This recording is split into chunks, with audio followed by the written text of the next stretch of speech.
We launched our first AI integrated into our company in 2018. I could show you a deck from Realcomm that from 2018 that talks about deploying AI agents into your organization. It has been something we've been thinking about a lot. We needed to get data-driven, and we needed to become exception-based, and we needed to have information at our fingertips. So we started investing 15 years ago in data. The nice thing is, as much as it's helpful to AI, it's really helpful to people first. Layering AI on top of a solid data structure makes everything much easier. But what it really does, I believe, is bring more fulfillment to people because it frees them up to do things that only they can do. Welcome to another episode of The Download with Joe here at Realcomm. Thanks once again to everybody at Realcomm for making this happen. I'm Ben, co-founder, stepping in for Lewis. We have Joe. Joe Aamidor, here, co-host. And we're welcoming Justin Segal of Boxer Property. Really interesting story. I think maybe to start, just give us an introduction to you, to Boxer, and then we'll go from there. Boxer was started in 1992 by my brother and I. I was still in college and he was just out of grad school. We started buying distressed office buildings in Dallas. And at the time there were distressed office buildings everywhere, and they were just like someone had dropped them out of an airplane and they had landed empty by the freeway. And so we bought one, but then had to deal with leasing it. And everybody was looking for big tenants, but we decided to focus on small ones. We built a bunch of small spaces on spec. We put up a big sign in front of the building that said, full service, ready to go. And we started capturing this underserved part of the market that was small users. The brokers didn't want them, they had no credit. We built that into essentially a machine to restore value to underutilized office buildings. And so through the early and mid-90s, we grew the portfolio into a national footprint of millions of square feet. We turned the company into a vertically integrated business, so we kind of were doing a lot of things ourselves. That was a really great model for us because if it's an institutional grade deal, you can kind of call in a vendor for this and a vendor for that. If you're turning something around, you really need full court press, a lot of integration, a lot of doing things differently. And that model served us really well. We ended up selling a significant amount of the portfolio in 2005 and kind of coasted for a while. We felt a little silly at first, and then we felt really smart. And we ended up finding ourselves in 2010 with a stable portfolio of assets that we'd turned around. We had about 4 million square feet, a couple hundred employees, and it was time to really grow, and we had access to capital and access to deals, which usually you don't have both. And that became kind of the next stage of Boxer. Got it.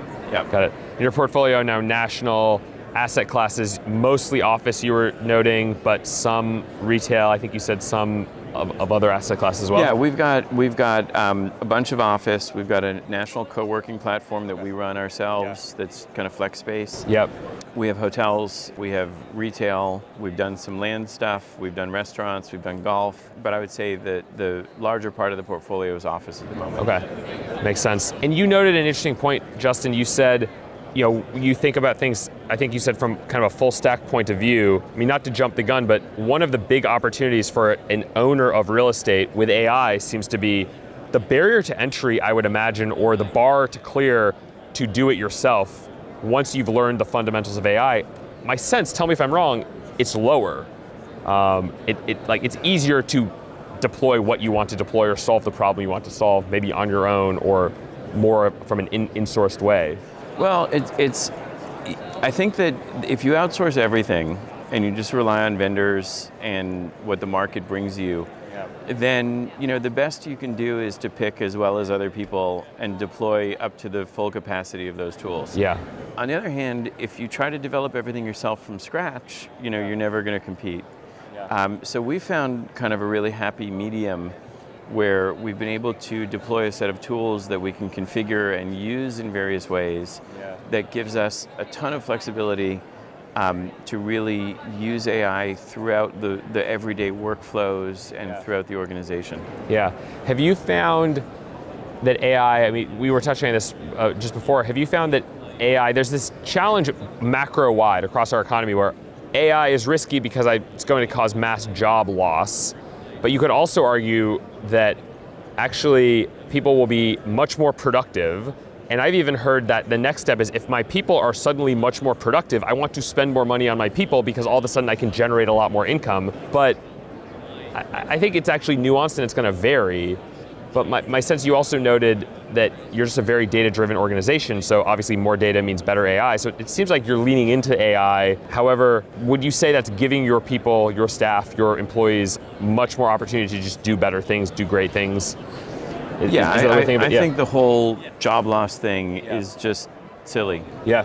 Yeah. It's nonsense. Yeah. You know, like where are the telephone operators? Where are the ice farmers, carriers? Where are the, you know, like where's the guy driving the horses so that you know.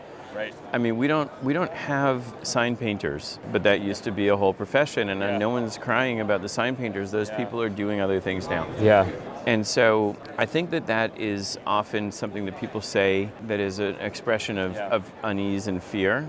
And it's kind of sounds altruistic to say, but what about the people? But really, it's just saying, hey, I'm uneasy about this. Yeah. That I can understand a lot more. But I don't want to spend time arguing against the job loss thing. I just think it's yeah, that's fair. Yeah. No, it's fair. I think one of the points you made is Boxer. You actually handed me, the 10 principles of Boxer property.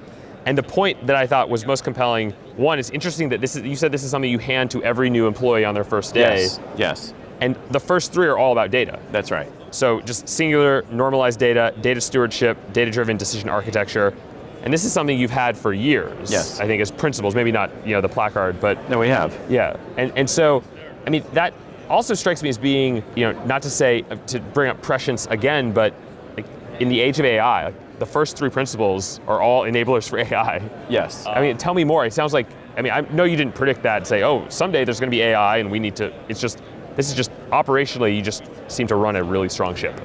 Well, thank you. I mean, we launched our first AI integrated into our company in 2018. I could show you a deck from Realcomm that from 2018 that talks about deploying AI agents into your organization. So it has been something we've been thinking about a lot, and it started from that moment when we had an opportunity to grow the company dramatically. Yeah.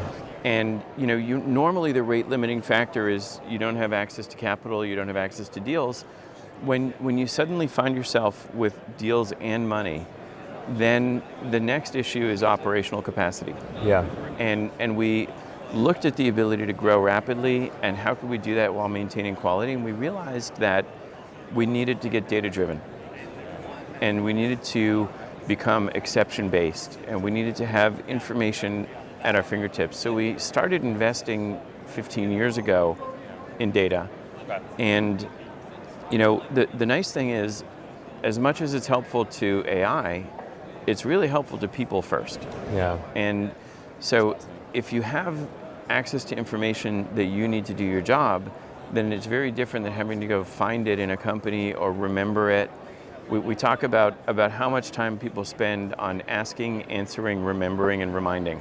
Yeah. And if we can reduce that, then we can increase the quality of their life, we can increase the value they create. Yeah. And so the concept of the principles, it starts in some ways very dry. It's like, okay, data, it couldn't be more dry than that.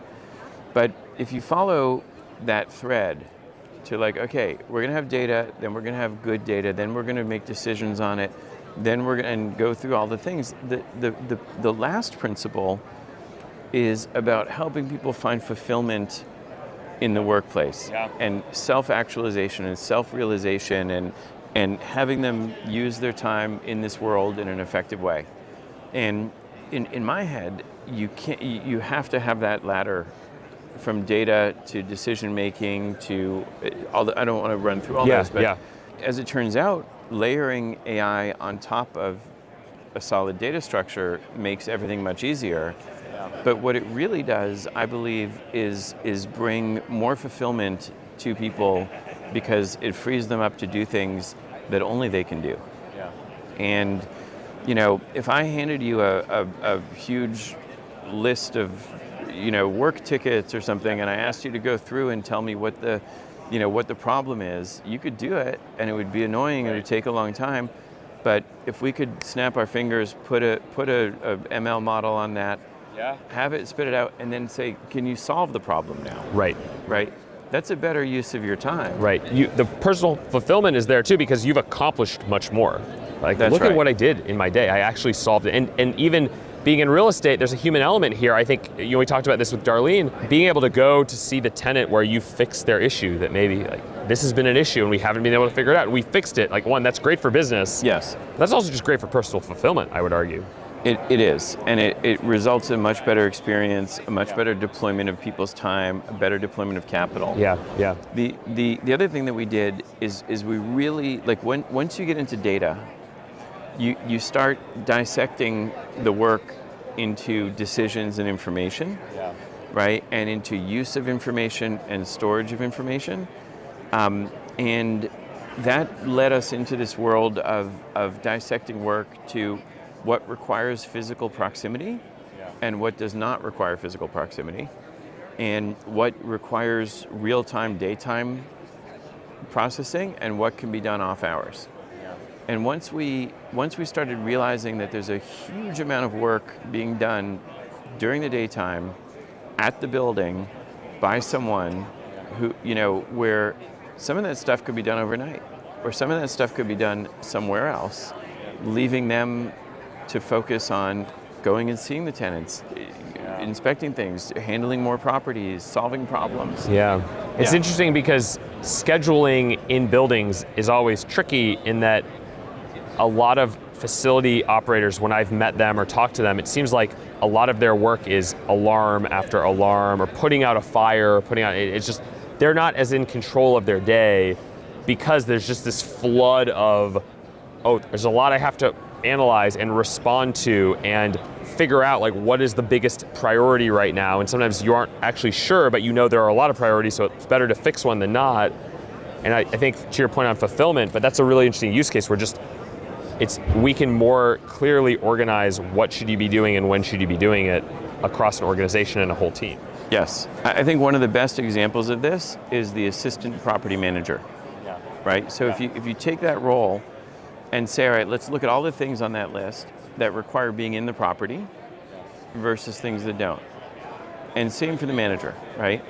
And it's like following up on work tickets, getting the invoice coded, in certificates of insurance, doing the scheduling, doing the variance reports, keeping track of the permits. So much of that stuff is knowledge work. It's adding value to information, and if we have decent systems and we can locate that work anywhere, then we can do it in a place where we can find talent, we can create opportunities in those markets, we can leverage lower costs for things, we can have the whole 24 hours of the day. Instead, what happens is everybody runs around, like if you're not doing that, everyone's all busy during the day. I'm so busy, we don't have enough resources, and then like we pretend, we suspend our disbelief. Everybody goes home at 5:30, and nothing happens for 2/3 of the day. And then we come back and we go, we don't have enough time, we're spending too much, where are we going to find the money for this? And if once we we set up an office in India, another one in Honduras, another one in Mexico, now we've got the Philippines. Okay. We rolled that off as a separate company, but we have dedicated staff who works with all of our departments in the US, and it's changed everything. Yeah. One of the things you noted, a couple of references of just building a co-working company. The other notable one, which Darlene is the CEO of Brava Systems, which was incubated, I think is a fair way to put it, so maybe just give us a little bit of an overview of how you thought of the idea, tell us a little bit more, and now it's kind of grown enough that it's going to go off to build its own nest, if you will. Sure. So, we were at a place where we wanted to upgrade a lot of things in our company, and we needed all these different systems, and we had been careful with money during the global financial crisis, so it was like all the departments were due for an upgrade. And we started looking at these different solutions, and like you get the construction management thing, and the work order thing, and the IT help desk thing, and the budget thing. And it struck me that they were all very similar as to pattern, just with different content. So we decided to build a system that could be contextualized, where we could build it out as this, build it out as that. We built that system, and it's been the backbone of what we do for many years. What really changed recently was that ability to create things, to structure things, to connect things became the perfect framework for AI to clip into. And so we took that kind of ecosystem and turned it into an AI delivery and management and orchestration platform. And it's been a massive revelation for us because we can deploy sophisticated AI models through a managed framework really quickly into the company and track everything and build agents and all that kind of stuff. Yeah. It sounds like the innovation cycle, like you have staff that have an idea that say, it would be great if I could do X, and they now have an ability to try it. Maybe it works, maybe it doesn't, but you have the organized data, you have the framework. So is that a good way to think through it? Yeah, think of it like you're cooking in your kitchen. Yeah. And you go, hey, I'm going to try this recipe. Or, oh, now I'm going to make Italian food. Right. Or now, and contrast that to you're at a farm where you grow your own ingredients and you're subject to you can't decide to change at a farm what you're going to cook. Right. But at your kitchen, you can just run and get some new ingredients. Try something different. Yeah. So if we have the infrastructure to be able to try things, like we need a way to hold these instructions, to connect to these systems, to put it in front of users. But if we have that infrastructure, we can whip up a salad or a milkshake or an omelet. Yeah. And what we've got to, and this is where Brava is really incredible, is that it's not this thing where you have this performative, flashy, siloed AI thing, where it's like it does this one thing, I'm gonna hit this gong really hard. It's gonna make it, But what we have instead is an entire orchestra, and we can launch things and have them embedded into the flow of the organization very naturally, incrementally, in small pieces. They can grow as people decide to use them more. And so we're using the AI is being activated 100,000 times a month now, and we can track all of it. It's across all the different departments. Yeah. Whereas if we had just invested in some like lease abstracting system or something, we'd be abstracting leases, right? But very not much point solution. Everybody else would be chasing Excel files around, or You lose the ability for it to self-learn as it goes through each cycle as well. That's right, and for each department and each job function to become incrementally more sophisticated in a natural way. And that natural incrementalism is extremely healthy for a company. Yeah. Would you say, when we think of just your experience deploying AI, becoming an expert organization around AI, in terms of the value proposition or the ROI, you hear this a lot where people say, and we talked about this with Darlene and we've talked about it with others, I saved energy, I made, how would you rank, if you will, like where the value is, right? There's obviously top line value in that your buildings are operated better, you can lease them, they're probably more full. But like, if you had to break that down a little bit, how would you think of, I'm a real estate company, I'm using AI, this is where I'm seeing the value. And it doesn't have to be prioritized, it could just be like, these are the big ones. Well, first of all, the biggest thing is streamlining people's day, eliminating work that is not necessary or helpful, and saving them from having to go chase things around or build things or make things or assemble things that don't actually get used. It's just taking the chatter, the turbulence out of your day. We just did a little analysis. If we're using it 100,000 times a month and it saves 2 minutes per time, that's the work of 17 people, right? So if we distribute that and I say, hey, I just gave you 10% of your day back. It doesn't have to be replacing, But another way that I think about this, like if I said to you, how much is your cell phone? And you tell me it's some number, right? And maybe you go, oh, it's over $1,000, And I go, great, okay, so now I'll give you $10,000 for your cell phone. You wouldn't do it. You wouldn't do it. No way, You would not do it. So the investment of $1,000 is clearly worth more than $10,000 to you because you would not go without it for that much. AI is the same way. And would you say that you had to deploy it to realize, because I would say, while some people might believe that, it seems like the proof is in the pudding, and that like once you start using AI, you realize it's very fast. But to get to that point, or to like jump in, is maybe. My sense is some real estate companies, in particular, might have trouble jumping in to like get to the other side, if you will. Have you ever seen those things where there's like a bunch of little ducks and the mother jumps, and then like the ducks aren't sure, and then like one jump, and then one more, and then suddenly they're all jumping. They're all jumping. I don't think we're at a point anywhere more where I have to convince people to enough people are jumping that those who are not jumping are starting to jump because they realize that they're missing it. So the question is more about what is a healthy, safe, intelligent way to ease these things into the organization in a way that, where we can bring everything up in an intentional way and not like, hey, check out my brand new whatever, and and I think that healthy incremental easing in is really where it's at. Yeah, interesting. So that kind of it aligns pretty well with earlier this morning. Some of the points were try, it's okay to fail, but you need to try, you need to, and you're kind of saying the same thing. Yeah, it's like we have a little ramp. It's like play, learn, work. Yeah. Right, so we put that out there. Go, hey, who wants to try something? Yeah. Go for it. It's all safe. We're all in a.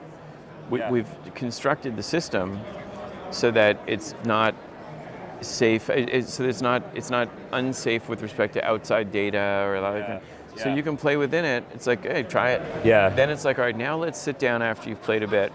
We're going to teach you some things. We're going to learn how this is working, and then we're going to really deploy stuff that makes a difference. Yeah. One of the other kind of questions I have, so you noted all the investment you've made in AI, but you also noted earlier the data readiness piece, right? Like you've kind of had a data-driven organization long enough. I've seen studies and articles that note like if your data isn't organized, it's much harder to deploy AI and to really get value out of it. And the foundational step is organizing your data. Because I'm just interested in your perspective on that point of view, because I would imagine there might be a lot of other real estate companies, peers of yours, that are really, they want to be the duck jumping in, but maybe the effort to get the data to a point where we can use it. I mean, does that argument hold with you, or do you think it's actually? It's both. It's both. Okay. So there's the reality in today and yesterday is that getting your data together is really valuable, and it's very difficult for companies to do. And the reason it's difficult for companies to do is because of how budgets are allocated within the organization. And so you have data from each different group, and there's no one that really owns it all. And you can't get these groups to participate in these data normalization exercises because it's not part of their mandate. So the reality is, if you can't get some enterprise data together, then out of a possible 10 for AI usefulness, you might get to 4. Yeah. Right. Now, the good news is that for those who procrastinated, technology is coming to save the day, because the data normalization and data categorization and all that kind of stuff is now increasingly available through AI agents that are really, there's some of them are here and they're coming more, and it's going to be that we're going to clean this up and we're going to do it programmatically. Right. So if you've fallen behind, here's the leapfrog to get you ahead. Right. It's like I'm glad I didn't, invest in wiring up a bunch of speakers around my house because Bluetooth came along. Yeah. Investing the money to, you're right. I mean, that would be, that's a good analogy. I'm conscious of your time. We're nearly up on our 20 minutes. So we have a rapid fire. Wouldn't mind getting your first thoughts. Worry about it. So I think some of this, from my point of view, AI is dominating everything. What would you say is the biggest myth in CRE tech? I think the biggest myth is that you can just point AI at something and it will magically ingest and understand all the information. So they go, have it look at the documents. It's like, okay, there's a little process here. So I think the lack of understanding of the fact that the data ingestion and preparation is actually a thing. Okay, one tech trend you're tired of hearing about? Automated lease abstraction. One thing every ops leader should invest in today? Having a data scientist on staff, or at least someone who's an AI solutions architect, which you can get from Relay Human Cloud, by the way. Yeah, that's really interesting because I think lots of people will miss that trick and they will probably offer that opportunity to a member of staff that might not be the best member of staff to access it, and then you end up to that point where that loop, you're not seeing the gains. So that's a good point. I have another quick question we ask some of our guests. Do you have a favorite building? Just to kind of go a little old school. I mean, I love the New York Public Library in Bryant Park. Yeah. That's a classic. It's not one that we own, but right. Yeah. Yeah, I know. Sometimes the public buildings are the most beautiful ones, especially when they are open like that, right? The thing about the New York Public Library, it's not always open, but you can just go in and I think they have a museum in part of it, or kind of what's kind of functioning. I just love the reading room, and I love the steps, and I love the park in the back, and it's nostalgic for me. Yeah.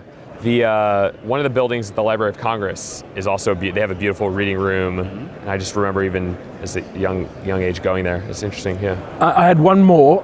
What's more fun, building companies or buildings? Well, I would say companies. Yeah. Definitely. Closing thoughts. You've given us a great big deal of your time.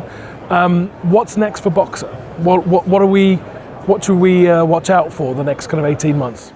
Well, I would say it's really the Boxer Ventures portfolio. You know, we've diversified from just real estate into 5 or 6 different things.